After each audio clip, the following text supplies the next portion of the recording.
کی نیکیاں تولی جائیں، جب لوگوں کے اعمال تولے جائیں، میزان ترازو پر رکھے جائیں، اللہ یہ چاہتا ہے ابو بکر و عمر کے معاہدے کے تحت جو لوگ قیامت تک ابو بکر و عمر کے دفاع میں نکلیں گے، ابو بکر و عمر کی نیکیوں میں سے چوتھائی نیکی نکال کر ان کے نام اعمال میں داخل کریں۔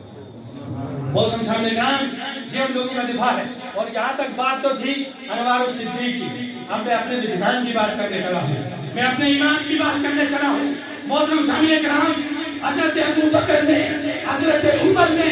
یہ کہا ہے کہ ہم اپنے نامہ اعمال میں سے چوتھائی نیکی نکال کر ایسے آدمی کے نامہ اعمال میں داخل کریں گے جو ہمارے دفاع میں بولے گا۔ میرا ایمان یہ کہتا ہے، میرا وجدان یہ کہتا ہے، ارے ابو بکر و عمر کے ایمان میں وہ اخلاص تھا، ابو بکر و عمر کے ایمان میں ان کی نیکیوں میں وہ اخلاص تھا، ابو بکر و عمر کی ایک